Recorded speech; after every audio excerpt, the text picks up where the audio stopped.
സന്തുഷ്ടകരമായ ദാമ്പത്യത്തിനുള്ള 2 point Apsara പറഞ്ഞില്ല. ഇല്ലടാ, എനിക്ക് എന്റെ കാഴ്ചപ്പാട്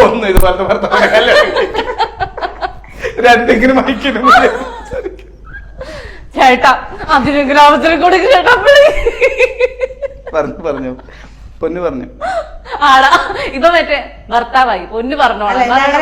പൊന്നു വിളിക്കുന്നത് എന്താച്ചാലേ, എന്റെ കാഴ്ചപ്പാടില് നമ്മൾ ഇപ്പൊ ഇതുപോലെ തന്നെ കേൾക്കാനൊരു അവസരം കൊടുക്കില്ല. നമ്മൾക്ക് നമ്മുടെ കാര്യങ്ങൾ ഇങ്ങനെ പറഞ്ഞുകൊണ്ടിരിക്കും. അത് ഭാര്യയായാലും ഭർത്താവായാലും അത് ദൈവത്തെ ഓർത്ത് അതൊന്ന് മാറ്റി വെച്ചാൽ മതി. പക്ഷെ ഏതൊരു ഭാര്യയും ഭർത്താവും ആണെങ്കിലും എന്റെ ഒരു ഒപ്പീനിയൻ ആണ് കേട്ടോ. ഭർത്താവ് പറയുമ്പോ ഭാര്യ അത് നിന്ന് കേൾക്കണം. ഈ പറഞ്ഞ പോലെ അത് വേണമെങ്കിൽ നമ്മൾ എടുത്താൽ മതി, കളയാം. പക്ഷെ അത് കേൾക്കുമ്പോഴായിരിക്കും ഇത് കേൾക്കുന്നുണ്ട് നമ്മൾ ദേഷ്യപ്പെടുന്നു. പക്ഷേ ഉണ്ടല്ലോ, വേണമെങ്കിൽ നമ്മൾ എടുത്താൽ മതി എന്ന് പറയില്ലേ, നമുക്ക് ദേഷ്യം എന്ന കാര്യമാണെങ്കിലോ നമ്മൾ പ്രതികരിച്ചു പോകില്ലേ? വേണമെങ്കിൽ പ്രതികരിക്കണം. ഞാൻ പറയട്ടെ, ഇപ്പൊ വീണയും ഹസ്ബൻഡും തമ്മിൽ എന്തെങ്കിലും ഇഷ്യൂ ഉണ്ടായി, എന്തെങ്കിലും തെറ്റിദ്ധാരണയായിരിക്കും വീണയുടെ മനസ്സിലുള്ളത്. ആള് പറയുമ്പോൾ വീണ കേൾക്കല്ലേ, വീണ തെറി പറയുവാണ്, വഴക്ക് പറയുവാണ്, ദേഷ്യപ്പെടുന്നുണ്ട്. വീണ ഫുള്ളും വീണയുടെ ദേഷ്യം ആളോട് തീർത്തിട്ട് വീണ പോയി. പക്ഷെ ശരിക്കും എന്താ നടന്നേന്ന് വീണ കേൾക്കുന്നില്ല. അപ്പൊ നിങ്ങളുടെ ദേഷ്യം ഇങ്ങനെ കണ്ടിന്യൂ ചെയ്ത് പോവല്ലേ.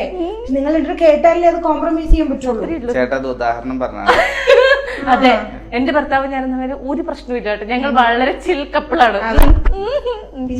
രണ്ടാമതെന്താ നമ്മള് തമ്മിൽ എന്തോ പ്രശ്നം അത് ഏകദേശം ഇവർക്ക് മനസ്സിലായി. അതെ അതെ, ഇവര് തമ്മിൽ യാതൊരു പ്രശ്നങ്ങളും ഇല്ലാന്ന് എനിക്ക് മനസ്സിലായി. ഓക്കെ, രണ്ടാമത്തെ പോയിന്റ് പറയണം. ഇത് തന്നെ ഇങ്ങനെ വർത്താനം പറയുമ്പോ ഞങ്ങൾ മിണ്ടാതിരുന്നു കൊടുക്കും. ഞങ്ങള് സ്വന്തമായിട്ട് ഒരു യൂട്യൂബ് ചാനൽ തുടങ്ങണ്ടേ, എന്നിട്ട് ബാക്കി യൂട്യൂബ് ചാനലില് സാധാരണ എല്ലാരും മറ്റേ ഇങ്ങനെ വിശേഷങ്ങളൊക്കെ, ഞങ്ങൾക്ക് മറ്റേ ഇങ്ങനെ കിച്ചണിൽ നിന്ന് ഓരോ മറ്റേ ചായപാത്രം ഇറങ്ങിയിരുന്നു, ചൂല് കൊണ്ടുവരുന്നു. അങ്ങനെയൊക്കെയുള്ള രസകരമായ ആചാരങ്ങൾ നമുക്ക് പ്രതീക്ഷിക്കാവോ ചേട്ടാ? അത് നമ്മളെന്ന് ഇത് എന്ത് തോന്നുന്നു ഇത്ര നേരം കണ്ടിട്ട് എനിക്ക് പ്രതീക്ഷിക്കാവുന്ന തോന്നുന്നുണ്ട് കേട്ടോ. ചേട്ടൻ അവിടെ ഇരുന്ന് മറ്റേ പാത്രങ്ങൾ എറിയുന്നു, അപ്സര ഇപ്പുറത്തുനിന്ന് പിടിക്കുന്നു, ക്യാച്ച് ചെയ്യുന്നു. വളരെ തെറ്റാണ്. അത് ഞാൻ അടുക്കള കയറാറില്ല, അപ്പൊ അടുക്കളയെന്ന് അറിയില്ല. പിന്നെ വേറെ കാര്യം വെച്ചാൽ നമ്മള് ഇതൊക്കെ വെറും തോന്നലാണ് അല്ലേ?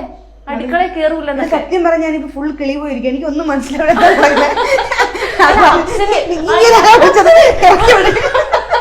അടുക്കള കേറൂലെന്ന് ഒന്നും പറയാനില്ലേ? വെറുതെ ചേട്ടാ നന്നായിട്ട് കുക്ക് ചെയ്യും, നന്നായിട്ട് ഫുഡ് വെക്കും. മാഗിയാണോ? അല്ല നന്നായിട്ട് കുക്ക് ചെയ്യും. ഈ നോൺ വെജ് സാധനങ്ങളൊക്കെ എനിക്ക് പോർക്ക്, ചിക്കൻ, ബീഫ് ഒക്കെ ഭയങ്കര ഇഷ്ടമാണ്. ചേട്ടൻ കുക്ക് ചെയ്ത് തരോ? അപ്സര 1 മണിക്കൂർ കൊണ്ട് നോൺ വെജും 4 മറ്റേ എന്താണ് അവിടെ പറയുന്നത് തോരനൊക്കെ ഉണ്ടാക്കും.